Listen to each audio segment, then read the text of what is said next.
We've just had the first meeting of the Council of Nations and Regions. I've had every First Minister here, the Deputy First Minister in Northern Ireland, and all the mayors from across England. We've had a really constructive discussion about economic growth, about jobs, about investment, and even today we've had a further announcement of £24 billion investment in the United Kingdom. I set out when we won that election to change the country for the better, to stabilise the economy, and these investments that are coming in day by day, they're a drumbeat into our investment summit on Monday, which is bringing together some of the leading, CEOs across the world. So for everybody listening and watching this who's concerned... Starmer blocked.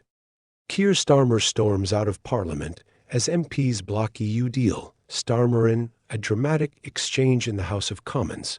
An outspoken member of Parliament confronted Labour leader Sir Kier Starmer over his stance on a youth mobility scheme linked to the European Union, accusing him of abandoning Britain's young people in favor of what she characterized as a European agenda. The clash was marked by pointed questions, a visibly uncomfortable opposition, and a fervent defense by Prime Minister Rishi Sunak, who sought to turn the confrontation into a broader argument about sovereignty, youth opportunities, and national priorities. The issue at hand centered around an EU-backed proposal aimed at creating a youth mobility scheme and initiative that would allow young people from the UK and the EU to travel, work, and study more freely across borders. Though presented as a tool for fostering international opportunity and cultural exchange, the plan has triggered heated debate about immigration, labor markets, and the future of Britain's relationship with Europe. The fiery moment came when the MP took the floor and challenged the Prime Minister to explain what impact assessment had been carried out on the scheme, particularly focusing on its implications for British youth. She emphasized the demographic she argued is most at risk: white, working-class boys who, she claimed, have long borne the brunt of domestic economic and employment neglect, testament, with youth unemployment higher in Europe, in countries like France, Spain, Portugal, and Sweden. I can see why the EU pushed for a youth mobility scheme, she began, her voice laced with sarcasm and conviction, to help get their youth unemployment figures down. The MP's words underscored a central concern among critics of the EU deal, that the mobility scheme is less about opportunity for all, and more about using the UK as a pressure valve to relieve domestic unemployment challenges in EU member states. So can the Prime Minister tell the House, she continued, what impact assessment he has done on his youth scheme for youth unemployment for young Brits, particularly white working-class boys who suffer the most. The chamber grew tense as her question cut through the usual political noise with piercing directness. Pausing for effect, she went further.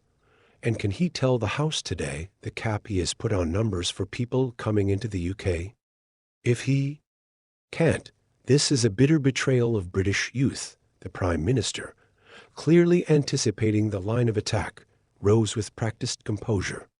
Mr. Speaker, this provides young people in the United Kingdom the opportunity to work, to study, and to travel in Europe, he replied, attempting to reframe the initiative as a positive opportunity rather than a compromise.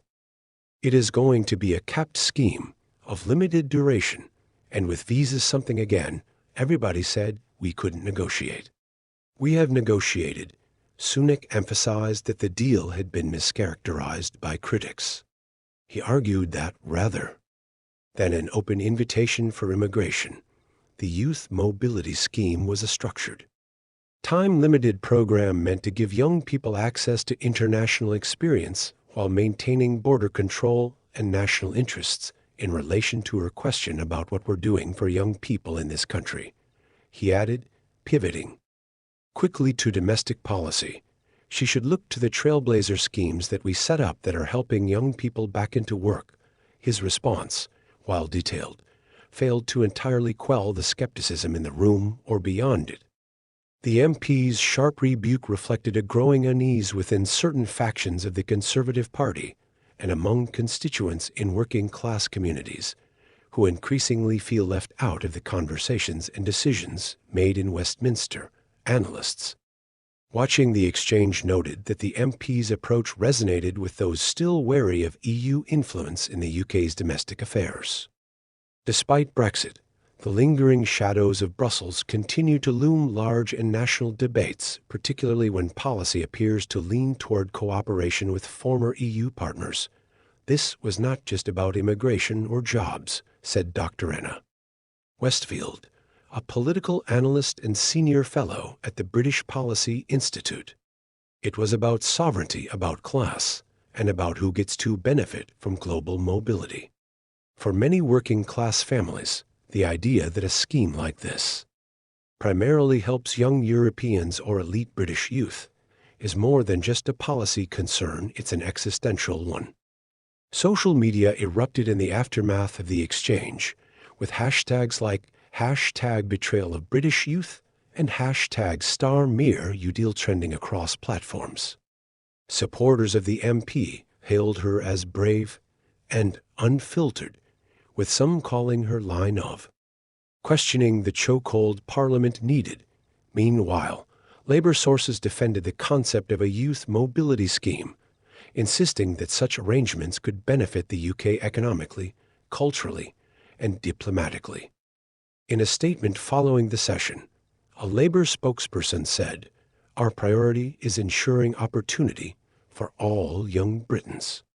Any mobility arrangement will be reciprocal, targeted, and in the national interest. However, trade unionists and youth advocacy groups struck a more cautious tone. We need assurances that this won't undermine domestic job markets," said Jamal Khan, director of the Youth Futures Collective. The government must prioritize British youth, especially those from disadvantaged backgrounds, before expanding schemes that could dilute already limited opportunities. In former industrial towns and economically depressed areas, places that voted overwhelmingly for Brexit, the concern runs even deeper. Local leaders argue that these communities have seen little of the prosperity promised by past governments, and fear that international mobility schemes are more likely to benefit affluent youth with the means and education to travel abroad. People here want jobs, apprenticeships, and investment in local schools, not a passport to a gig in Berlin, said Councillor Sandra Green, from a northern borough hit hard by unemployment. We're tired of being told what's good for us by people who never lived the reality we live. Despite the backlash, the Prime Minister's office remains committed to moving forward with the plan, though officials have hinted that further details, especially concerning quotas, visa rules, and eligibility, will be made public in due course. Privately, senior Conservative strategists worry that the issue could turn into a flashpoint among voters who once backed the party for its strong Brexit stance, but now feel the government is backtracking. This is not about xenophobia, one strategist told us, requesting anonymity. It's about fairness. If you're telling a young lad from Wolverhampton that he can't get an apprenticeship, but we're flying in his competition from Portugal, how do you think that's going to go over? The challenge for the government, as many see it, will be balancing international cooperation with domestic credibility. The promise of Brexit was, in large part, the promise of control over borders, over laws, and over opportunities. Any appearance that the UK is relinquishing the control, even temporarily, risks reigniting the very frustrations that fueled the Leave campaign. Meanwhile, Labour faces its own dilemma. Eager to appear pragmatic and forward-looking, the party must tread carefully not to alienate its working-class base. Sir Kier Starmer has attempted to walk a tightrope emphasizing economic opportunity while avoiding overt embrace of renewed EU ties, but the latest exchange has exposed the fragility of that balancing act. For now, the Youth Mobility Scheme remains a proposal under negotiation. But the debate it sparked reveals far more than its specifics. It lays bare the continuing fault lines in British politics, between generations, between classes, between urban and rural constituencies, and between the global and the local. And as the dust settles in Westminster, one thing is clear: the question posed by that MP won't be the last. In a political landscape still shaped by the reverberations of Brexit, the decisions made today about who gets to move, who gets to work, and who gets to dream will define the next chapter of Britain's future. Before leaving, viewers of the session and followers online were urged to like and share the footage to spread awareness of the issues discussed. Citizens across the political spectrum were encouraged to comment with their own views, further fueling a national conversation. That is far from over. Outside of the political theatre of Parliament, the British public has begun to weigh in on the implications of this heated debate.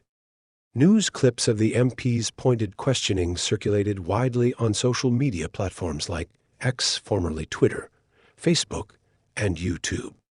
One viral video captioned, "Watch how this brave MP choked Kier Starmer over EU betrayal," had accumulated over 2 million views within 48 hours, igniting thousands of comments and shares across the digital landscape. Supporters of the MP's position saw her as a voice for the voiceless, a representative finally calling out what many believe is a quiet but steady erosion of the Brexit promise.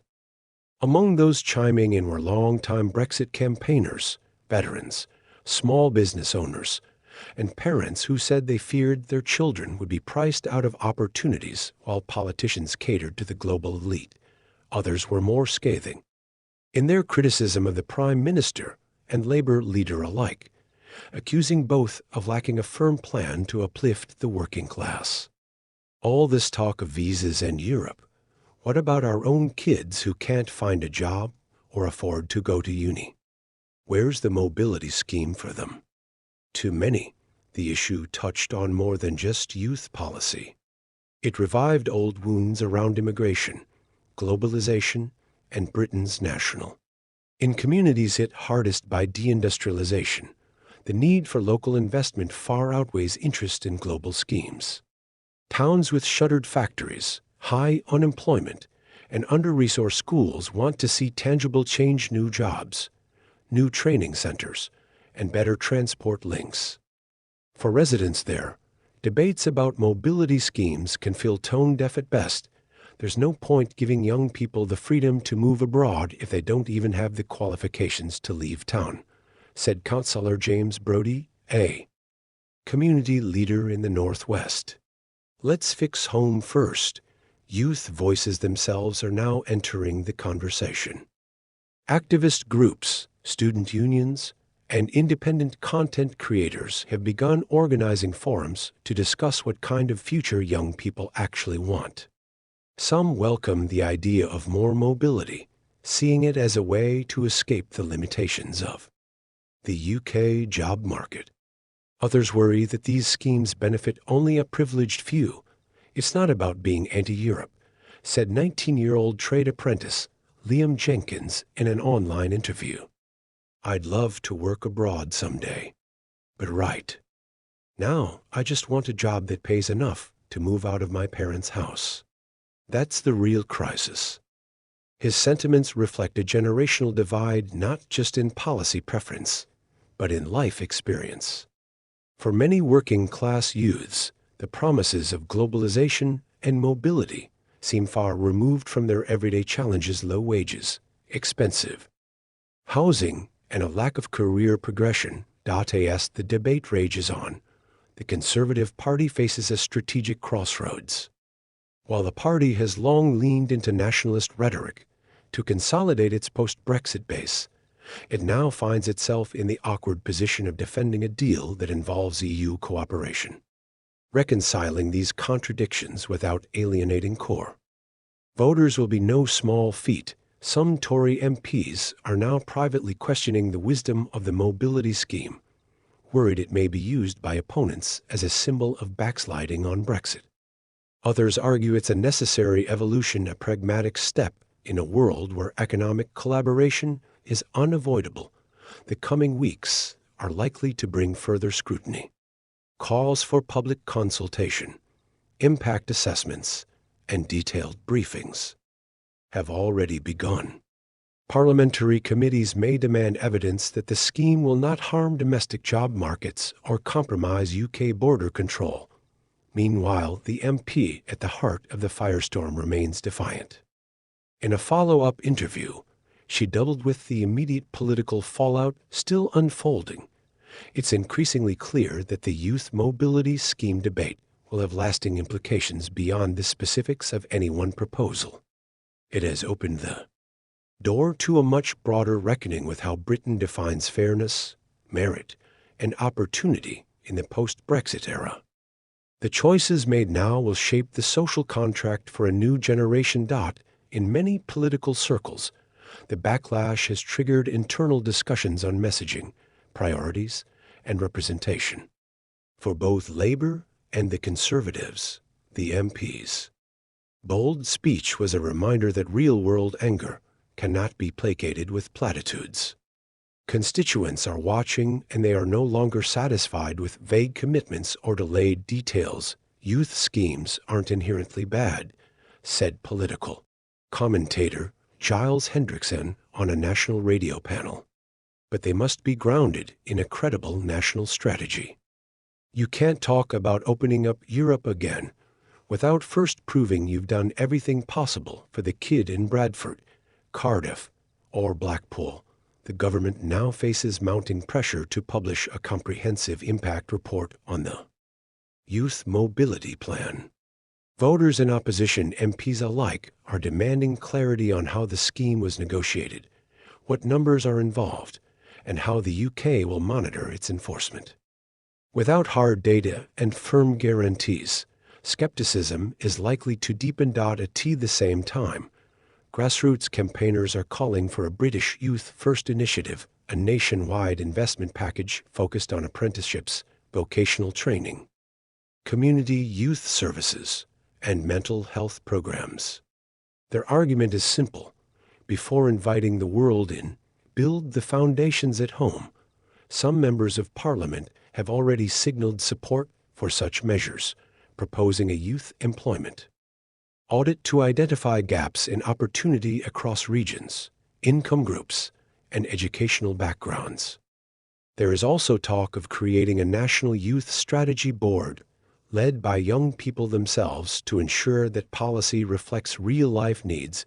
Youth voices are missing from the policymaking process, said Anisha Baines, a 22-year-old policy researcher. We're talked about constantly, but rarely spoken to. That has to change if these schemes are going to work. Internationally, the UK's negotiations with the EU over youth mobility will also be closely watched. Brussels, which has made similar deals with other non-member countries like Canada and Australia, has its own priorities, namely reducing youth unemployment within Europe and re-establishing cultural links severed by Brexit, if not handled carefully. These talks could easily reignite old diplomatic tensions. While cooperation may be desirable in principle, the perception that the UK is compromising its independence or undermining domestic labor priorities could fuel another wave of populist backlash.